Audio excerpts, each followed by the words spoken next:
박희락 교수입니다.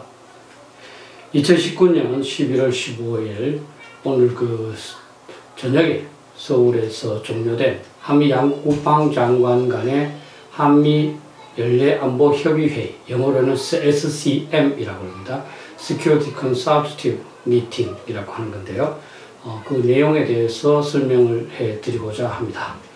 아마 국민들께서는 양국 국방장관과 합참의장이 모였기 때문에 뭔가 중요한 일이 있구나 이렇게 생각을 하셨을 것이고, 한반도의 전쟁 억제와 방어에 대해서 획기적인 그런 방안이 나올 것으로 기대하는 마음도 있었을 겁니다.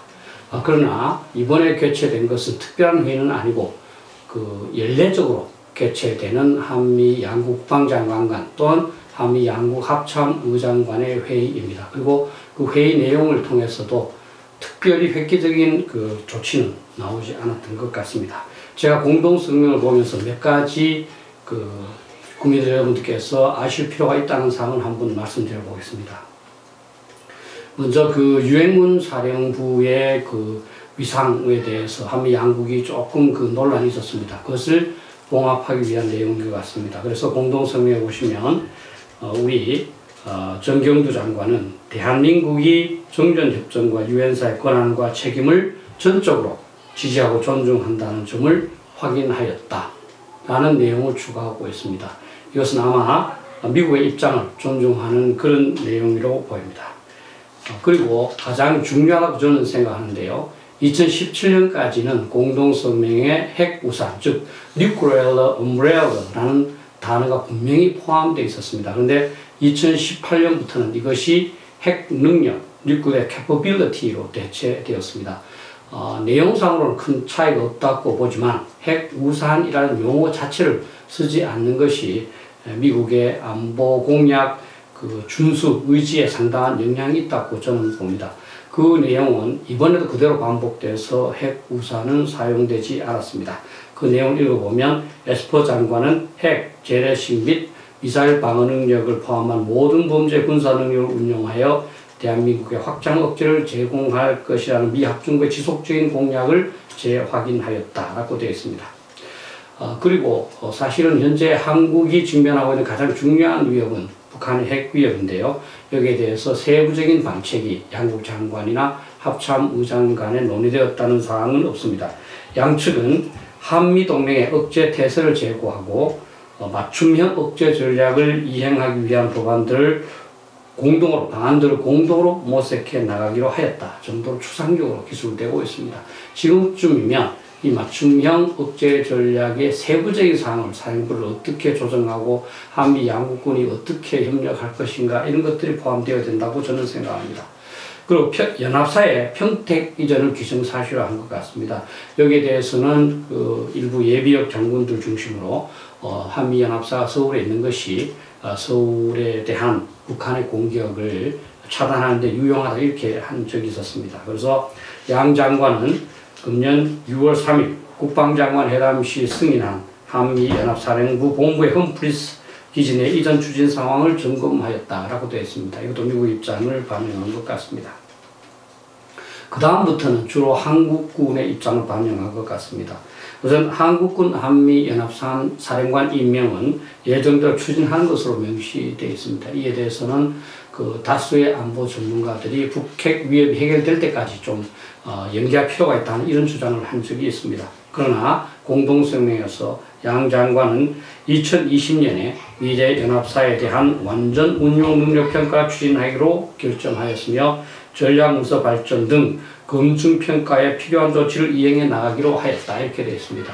사실 이제 19년에 초기 운용 능력 검증을 했거든요. 이것이 컴퓨터로 돼서 어떻게 보면 간이적으로 했다고도 볼 수 있는데 그게 불충분한 것이 아니냐 하는 의문이 많았는데 그것이 어느 정도 됐다고 보고 원래 예정되어 있던 내년에 완전 운용 능력 평가로 넘어가는 것으로 승인한 것입니다. 그 다음에 최근 이제 논란이 되고 있는 한일 정보 공유, 즉 군사정보보호협정 지소미아 파기에 관해서도 원론적인 사항만 포함하면서 어떤 방향은 제시되어 있지 않습니다. 내용을 보면 양 장관은 도전 요소에도 불구하고 공동의 안보 이익에 기초한 한미일 안보 협력의 중요성에 공감하였다. 이렇게 되어 있습니다. 또 이제 최근에 논란이 된 것은 여러분들 잘 알고 계시지만 방위비 분담입니다. 여기에 대해서는 이제 조기 타결을 바라는 미국의 입장과 그 다음에 증액을 꺼리는 한국 입장이 동시에 포함되어 있습니다. 양 장관은 제10차 방위비 분담 특별협정 만료 이전에 제11차 협정이 타결되어야 한다는 점에 공감하였다. 그러니까 연말 내에 이 타결을 하는데 공감하였다는 이런 말이죠. 아울러 양측은 향 방위비 분담이 공평하며 상호 동의 가능한 수준에서 결정되어야 한다는 데 공감하였다. 이것은 한국이 지금까지 주장해온 입장입니다. 따라서 어떤 결정을 내리지 않은 채 한미 양국의 입장을 그냥 병행하여 기술하는 데 그쳤다 이렇게 봅니다. 사실 이제 이번 2019년 제51차 SCM입니다만 한미 안보협의회의 공동성명을 보면 내용은 많이 길을 썼습니다.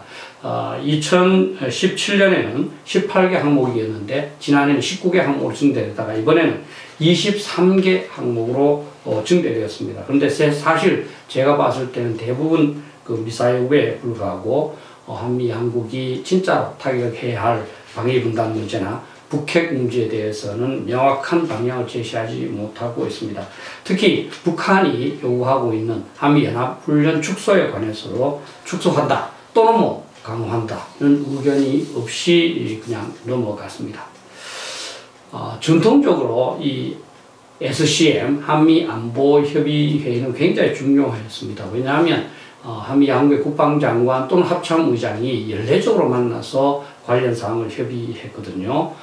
그런데 최근에는 점점 형식화되고 있는 그런 경향을 보이는 것 같습니다. 그래서 상당한 그 미사여구는 있지만 대부분 어떤 원칙적인 데 동의하는 것이고 내실은 점점 약해져 가는 것 같습니다. 그래서 제가 이전에 어떤 유튜브에서도 제가 말씀드렸습니다만 저는 현재 한미동맹이 2월의 얼음과 같다 이렇게 말씀드리고 싶습니다. 2월의 얼음이 겉으로는 두꺼워 보이지만 속으로는 굉장히 약하고 따라서 조금만 어떤 압력이 가해지면 부서지는 그런 취약한 상태라는 겁니다. 사실 한미 연례안보협의회 즉 SCM에 관해서 중요한 것은 우리가 적게 주거나 또는 합의를 원만하게 하거나 이게 중요한 것은 아닙니다. 사실 한반도의 전쟁 억제 또 유사시 북핵으로부터 국민의 안전을 지키는 데 필요한 미국의 지원을 얼마나 확보하느냐가 사실은 중요합니다. 왜냐하면 우리의 이 전력, 군사력은 우리가 지금 한국에 갖고 있지 않습니까? 우리가 이제 어떤 북한이든 또는 다른 여러 가지 외부 위협으로부터 억제력을 강화하기 위해서는 미국 등을 비롯한 외부의 지원력이 많이 오도록 해야 됩니다. 그러나 제가 이번 SCM 공동성명을 봤을 때는 원만한 합의는 성공했다고 보고 우리 정부가 바라는 입장 어느 정도 저는 포함됐다고 봅니다. 그렇지만 북한의 핵에 대한 원초적인 또 근본적인 대응에 대한 방향, 즉 대응 태세 등대는 찾아보기 어렵습니다. 사실은 지금쯤 되면 다시 말씀드리면 북한이 비핵화를 위한 그런 성의를 보이지 않는 이런 상황이라면 사실은 그것이 제대로 되지 않았을 경우 군사적 옵션에 관한 사항도 서로 협의했다는 그런 내용은 포함되어야 하지 않을까 이렇게 생각합니다. 차제에 사실은 제가 SCM에 대해서 조금 소개를 드려야 되겠습니다. 아는 사람은 너무나 이제 당연한 사항이지만 사실 일반 국민들은 굉장히 궁금해하는 분들이 많더라고요. 이 SCM 안보협의회의는 1968년도에 처음 시작되었습니다. 그때 여러분 기억하시겠지만 푸에블로호가 북한한테 납북됐습니다. 미국의 푸에블로호가. 그래서 이건 안 되겠다. 또 이제 그 전에 바로 청와대 습격 사건 1.21 사태가 있었죠. 그래서 양국 국방장관이 만나서 연례적으로 재반 문제를 협의하자. 그래서 68년도부터 제1차 국방강요회의가 개최됐습니다. 그런데 이것이 1971년부터는 이제 SCM 연례안보협의회의로 명칭이 바뀌어서 지금까지 한 번도 빠지지 않고 한 번은 워싱턴에서 한 번은 서울에서 그대로 개최되고 있습니다. 또 이 SCM을 통해서 한미 양국은 국방에 관한 재반 문제를 논의하지만 또한 군사위원회라고 있습니다. 밀리터리 커미티라고 그래서 한미 양국 합참의장을 대표로 합니다. 거기에 지침도 제공을 합니다. 그래서 이번에도 SCM이 열리기 전에 MCM이라고 해서 양국 합참의장 간의 군사위원회 회의가 열렸던 것입니다. 사실은 전 세계에서 미국의 국방장관 그리고 합참의장과 매년 한 번에 매년 연례적으로 만나도록 되어 있는 데는 한국밖에 없습니다. 그만큼 한미 동맹이 강하고 그 다음에 이제 독특하다는 것을 알 수 있습니다. 일본의 경우에도 2+2 회담이라고 해서 거의 연례적으로 미국의 외교 국방장관과 일본의 외교 국방장관이 만나긴 합니다. 그러나 대부분 연례적으로 만나지만 안 만날 때도 있고 이것이 강제로 되어 있는 것은 아닙니다. 그런데 우리는 거의 강제로 되어 있어서 매년 만나서 이렇게 회의를 합니다. 근데 이 부분이 자꾸 형식화되면서 미사일만 드러놓는 것으로 끝이 나서 저는 미국 측에서 언젠가는 꼭 이 SCM 또는 뭐 MCM을 해야 되느냐 하는 그런 그 의견 제기가 있지 않을까 저는 우려합니다. 저는 사실 그 소련 때 국방부에서 이 SCM 업무를 담당하는데 사실 실무자로 근무했었습니다. 그 당시에는 이 업무가 너무 중요했습니다. 한미 간의 중요한 국방 정책이 다 이 회의를 통해서 결정되기 때문입니다. 그래서 국방부에 미국을 담당하는 과가 별도로 편성되어 있습니다만 이 과에서 수행하는 업무의 90%가 이 SCM을 준비하는 것이었고 저도 이 일환으로 미국으로 출장도 다녀오기도 했습니다. 그런데 최근에 거쳐서 이렇게 SCM 공동성명을 보면 대부분 이제 미사일에 그치고 있고 서로의 입장을 그냥 병행적으로 나열하는 데 그치는 것 같아서 조금 안타깝습니다. 사실 이번 SCM 2019년도 SCM 공동성명을 보면은 결국 이제 2018년과 같이 해부사는 없어진 상태로 계속되고 있고요. 그 외에 북핵에 대한 특별한 조치는 전혀 언급되고 있지 않습니다. 오히려 전작권 전환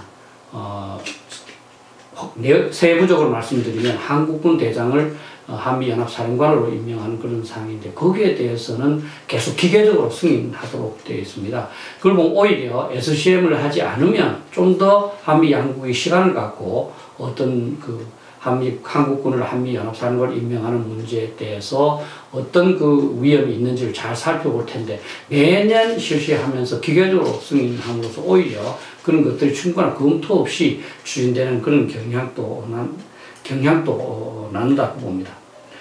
사실 한국에서 미국과 이러한 회의를 개최하게 되는 것은 한미동맹이 굉장히 중요하다는 것인데요. 그런데 회의를 원만하게 개최하고 또 회의를 통해서 뭐 서로 간의 입장을 충분히 확인하고 하는 것은 사실 하나도 중요하지 않습니다. 회의를 했을 때와 회의를 안 했을 때와 별 차이가 없지 않습니까? 그죠? 그러면 우리는 이 회의를 통해서 우리의 가장 위협인 북한의 핵 또는 뭐 주변국에 대한 뭐 잠재적인 위협 여기에 대해서 미국의 지원을 많이 얻어내는 그런 결과가 돼야 됩니다.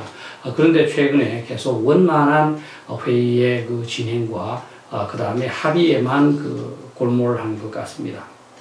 실제 미국이 왜 중요하냐 그러면 우리의 능력은 우리가 갖고 있습니다. 그럼 우리가 언제든지 쓸 수 있습니다. 그러면 외부의 위협에 대해서 우리가 억제력을 높이기 위해서는 다른 나라 국가로부터 어떤 군사력 또는 뭐 전쟁 억제력을 많이 지원받으면 좋은데 그것은 우리가 지금 동맹을 맺는 미국이지 않겠습니까? 그래서 미국으로부터 많은 것을 받는 미국을 많이 끌어들이는 그런 방향으로 SCM이 추진돼서 그러한 합의를 한다면 그것이 SCM의 성과가 아닐까 이렇게 생각합니다. 저는 뭐 여러 사람들께서 한미동맹에 대해서도 단정하는 경우가 많습니다.